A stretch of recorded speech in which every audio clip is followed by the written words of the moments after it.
Hello everyone, first మన channel చూస్తుంటే subscribe చేసుకోవడం మర్చిపోవద్దు. వీడియోలోకి వెళ్ళినట్లయితే దశరథ్ శివనారాయణ సుమిత్ర ముగ్గురు మాట్లాడుకుంటూ ఉంటారు. సుమిత్ర అయితే శివనారాయణ అడుగుతుంది, నా కూతురు ఈ పోటీ విషయంలో ఏదైనా తప్పు చేసిందా అని కాదు, కానీ చేసిందని నాకు అనుమానంగా ఉంది. ఏం జరిగిందో చెప్పండి మామయ్య అని అడిగితే, ఏం తప్పు జరిగిందనేది పక్కన పెట్టు, కానీ నీ కూతుర్ని సరిచేసే బాధ్యత నాది. తనని నేను చూసుకుంటానమ్మా.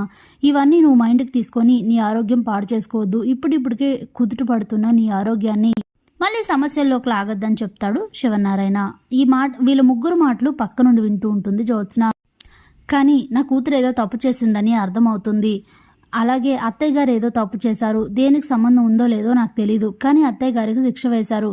అలాంటప్పుడు నా కూతురు ఏదైనా తప్పు చేస్తే మాత్రం తను అస్సలు క్షమించకండి అని అయితే చెప్పేసి అక్కడి నుంచి వెళ్ళిపోతుంది సుమిత్ర. అంటే నేను ఇంత పెద్ద దారుణం చేశానని ఇంట్లో తెలిస్తే నన్ను ఇంట్లో ఉండనివ్వరనమాట అని అనుకుంటూ జ్యోత్స్న అయితే తన రూమ్కి వెళ్తుంది. ఇంతలోనే జ్యోత్స్న కోసం పారిజాతం వెయిట్ చేస్తూ ఉంటుంది. బయట ఏం జరిగిందో తెలుసా అని జరిగిందైతే చెప్తుంది జ్యోత్స్న. దీని అంతటికీ కారణం సూరజ్ని అడ్డు పెట్టుకొని కార్తీక్ బావ దీప ఏం చేయాలో అదే చేస్తున్నారని చెప్తుంది జ్యోత్స్న. ఇదంతా ఒక సైలెంట్గా ఉన్న విషయమే, కానీ దాన్ని మళ్ళీ లేవనెత్తింది ఎవరు? ఇదంతా సూరజ్ వల్లనే. నేను ఆఫీస్ నుంచి వెళ్ళిపోతాను, మీరు వెళ్ళిపోండి అని దీపతో చెప్పాడు కదా, అదే కదా అక్కడి నుంచే కదా రేజ్ అయింది అని అంటే, బావ కనీసం బంధువులు అన్న కొంచెం ఆలోచనతో అయినా ఆగిపోయేవాడు. కానీ సూరజ్ అలా కాదు. ఏదో ఒకటి చేసి సూరజ్ గారిని ముందు గెంటేయాలిగ్రాని అని అంటే, అవును అని అంటుంది పారిజాతం. కానీ అది చాలా కష్టం, ఎందుకంటే ఆ సూరజ్ గాడు జగత్కంత్రి గాడు. తాతయ్య వాళ్ళ ముందు మాత్రం అస్సలు బయటపడకుండా చాలా జాగ్రత్త పడుతున్నాడు అని అంటే, ఆ క్యారెక్టర్ కాపాడుకోవడానికే కదా ఇదంతా. ఆ క్యారెక్టర్ మీదే దెబ్బ కొట్టాలి అని అంటే ఏం చేస్తావని అడుగుతుంది జ్యోత్స్న. నువ్వేం చేయొద్దు, నీకేం సంబంధం లేదు, నువ్వు సైలెంట్గా ఉండు. ఎలా చేసి ఏం చేయాలో ఎలా చేయాలో నాకు బాగా తెలుసు. నా దగ్గర మంచి మాస్టర్ ప్లాన్ ఉంది. వాణ్ణి బయటికి గెంటేస్తాను చూడు, మీ తాత చేతనే వాడిని బయటికి గెంటిస్తానని చెప్పి అక్కడి నుంచి వెళ్ళిపోతుంది పారిజాతం.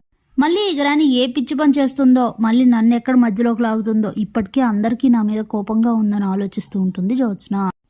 ఇక ఇంతలో కాంచన అయితే దీపని కార్తీక్ని పిలిచి దీపకైతే కొన్ని చీరలు అలాగే గోల్డ్ చైన్ కూడా ఇస్తుంది. ఎందుకైతే ఇవన్నీ అని అంటే, రేపటి నుంచి నువ్వు ఆఫీస్కి వెళ్ళాలి కదా, అది కూడా సీఈఓగా, కాబట్టి మంచి చీరలు కట్టుకోవాలి అని చెప్పి అందుకే నీకోసం తెప్పించానని ఇస్తుంది. చాలా హ్యాపీగా ఫీల్ అవుతుంది దీప. ఇక మార్నింగ్ రెడీ అయ్యి ఆఫీస్కి అయితే వెళ్తారు దీప, కార్తీక్, సూరజ్ కూడా వస్తాడు. అలాగే జ్యోత్స్నను కూడా రప్పిస్తారు శివనారాయణ. అందరి సమక్షంలో దీప అయితే సీఈఓ బాధ్యతలు తీసుకుంటున్నట్లు తనైతే పేపర్స్ మీద సైన్ చేసి సీఈఓ అయితే అవుతుంది. జ్యోత్స్న ఇదంతా చూస్తూ ఓర్చుకోలేకపోతుంది. అప్పుడే శివనారాయణ, నువ్విలా తట్టుకోలేకపోతావని నాకు తెలుసు జ్యోత్స్న, అందుకే నిన్ను రమ్మన్నాను. నువ్వు చేసిన తప్పు వల్లనే ఇదంతా జరిగింది, అందుకే తను సీఈఓ అయ్యింది. అయినా నువ్వు తప్పు చేసావనే కాదు, తను మంచిది కాబట్టి, మంచి ఆలోచనలు చేస్తుంది కాబట్టి తను సీఈఓ అయింది. ఇదంతా నువ్వు చూడాలని, నీకు తెలియాలని నిన్ను ఆఫీస్కి రమ్మన్నానని చెప్తాడు శివనారాయణ. ఏంటి తాత ఇది, మనవరాలు నాన్న కూడా చూడకుండా అని అడుగుతుంది జ్యోత్స్న. ఇక్కడి నుంచి నీకు ఇచ్చే షాకులన్నీ ఇలానే ఉంటాయి, ఇప్పుడైనా నీలో మార్పు వస్తుందేమో చూడాలి అని చెప్పేసి అక్కడి నుంచి వెళ్ళిపోతాడు. ఇక అలా 2 రోజులైతే గడుస్తుంది. దీప, కార్తీక్ కొన్ని ఫైల్స్ తీసుకొని శివనారాయణ ఇంటికైతే వస్తారు. ఇక సూరజ్ కూడా అక్కడే ఉంటారు. మొత్తం అందరూ కలిసి కంపెనీ గ్రోత్ గురించి చూస్తూ మాట్లాడుకుంటూ నవ్వుకుంటూ సరదాగా ఉంటారు. దీప సీఈఓ అయ్యాక ఫస్ట్ ప్రాజెక్ట్ ఇది, చాలా మంచిగానే రీచ్ వస్తుంది అని చెప్పి మాట్లాడుకుంటూ శివనారాయణ అయితే ఆ ఫైల్స్ పైన సైన్ చేస్తారు. ఇంతలోనే పారిజాతం అయితే వస్తుంది. ఏమండి, కొంతసేపు మీ ఆనందాలని పక్కన పెడితే మీరు షాక్ అయ్యే ఓ విషయం చెప్తానని అంటుంది. చెప్పడం కాదు, చూపిస్తానని అంటుంది. ఏంటది, మళ్ళీ నువ్వేం చూపిస్తావు అని అడుగుతాడు శివనారాయణ. అప్పుడే, కంగారు ఎందుకండి, మన వాళ్ళు అని బయట వాళ్ళందరినీ తీసుకొచ్చి ఇంట్లో పెట్టుకోవడం కాదు, అలాగే అందరినీ నమ్మడం కూడా కాదు, అసలు ఎవరేంటో తెలుసుకోవాలి మీరు అని అంటుంది పారిజాతం. ఆ విషయం నువ్వే చెప్పాలి పారు అని అంటాడు కార్తీక్. కంగారు పడకరా, ఎందుకు కంగారు పడుతున్నావు, నేను చూపించేది ముందు చూడు అని చెప్పి శివనారాయణ చేతికి అయితే ఓ వీడియో ఓపెన్ చేసి ఇస్తుంది. ఆ వీడియో చూసి స్టన్ అయిపోతాడు శివనారాయణ. ఏముంది అందులో అని చెప్పి అందరూ కూడా ఆ వీడియోని చూస్తారు. ఒక్కసారిగా స్టన్ అయిపోతారు అందరూ. అదేదో అనుకోకుండా జరుగుంటుంది, ఏమైంది అని అంటూ ఉంటే, నువ్వు ఆగు కార్తీక్ అని చెప్పి ఆ వీడియో సూరజ్కి చూపించి ఇతను నీకు ఎలా తెలుసా అని అడుగుతాడు. ఒక్కసారిగా షాక్ అయిపోతాడు సూరజ్. అప్పుడే అది అని ఆలోచిస్తూ ఉంటే ఎలా తెలియడం ఏంటి, దక్షిణామూర్తి కొడుకే ఈ సూరజ్ అని చెప్తుంది పారిజాతం. స్టన్ అయిపోతారు అందరూ. ఆ వీడియోలో దక్షిణామూర్తి అలాగే సూరజ్ ఇద్దరు మాట్లాడుకుంటున్న వీడియో అయితే ఉంటుంది. ఆ విషయం నీకెలా తెలుసు అని అంటే, ఎలా తెలుసు అంటే అని చెప్పి జరిగిందైతే చెప్తుంది. ఆ రోజు జ్యోత్స్న పారిజాత మాట్లాడుకున్న తర్వాత సూరజ్ దగ్గరికి వెళ్తూ ఉంటే సూరజ్ అయితే దక్షిణామూర్తితో ఫోన్ మాట్లాడుతూ ఉంటాడు. నువ్వేం కంగారు పడక తాత, నువ్వు కోరుకున్నట్లుగానే ఈ కుటుంబానికి నిన్ను దగ్గర చేసే బాధ్యత నాది. సుమిత్ర అత్తకి నీపై ఉన్న కోపం పోగొట్టే బాధ్యత నాది. అలాగే అందరినీ మళ్ళీ నార్మల్ చేసి మీ ఇద్దరిని మళ్ళీ కలిపే బాధ్యత నాది. సుమిత్ర అత్తతో నిన్ను నాన్న అని పిలిపించే బాధ్యత నాది అని మాట్లాడుతూ ఉంటాడు సూరజ్.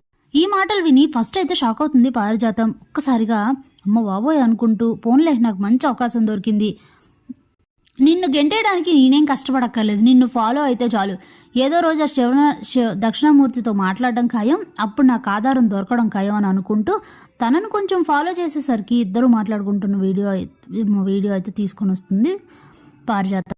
జరిగింది చెప్పేసరికి శివనారాయణకి శివం ఎత్తినంత కోపం అయితే వస్తుంది. కార్తీక్ కూడా షాక్లో ఉండిపోతాడు. ఏంటి ఇదంతా నిజమా అని ఆలోచిస్తూ ఉంటే, మాట్లాడవేంటి ఇదంతా నిజమేనా అని అడుగుతాడు శివనారాయణ.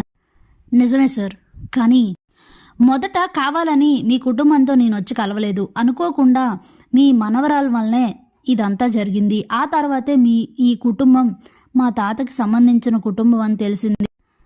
ఆ తర్వాత 2 కుటుంబాలని దగ్గర చేద్దామని అనుకున్నాను, అంతే తప్ప ఇందులో నేను చేసింది ఏం లేదని చెప్తే, ఏంట్రా ఏం లేదు, తాత మనవలిద్దరూ ప్లాన్ చేసి మమ్మల్ని ఇంత మోసం చేస్తారా, వాడు ఆ రోజు మోసం చేస్తే ఆ మోసాన్ని కప్పిపుచ్చి మళ్ళీ మమ్మల్ని కలపాలని వచ్చావా అని చెప్పి చాలా కోపంగా ఇక లోపలికి వెళ్ళి రివాల్వర్ తెచ్చి తన్నైతే షూట్ చేయబోతారు. అప్పుడే కార్తీక్, దశరథ్ అందరూ కూడా ఆపేసి నువ్వు ఎక్కడి నుంచి వెళ్ళిపో అని చెప్తాడు కార్తీక్. ఇక వెంటనే అక్కడి నుంచి అయితే సూరజ్ వెళ్ళిపోతాడు. ఇక శివనారాయణ అయితే కోపం తగ్గేలాగా మాట్లాడతారు అందరూ. ఇప్పుడు అన్నీ ఆలోచించి ఏం లాభం, ఎవరేంటో తెలుసుకోవాల్సిన అవసరం కూడా లేకుండా తెచ్చిపెట్టుకుంటే ఇలానే ఉంటుందని చెప్పి అంటుంది జ్యోత్స్న. Thanks for watching.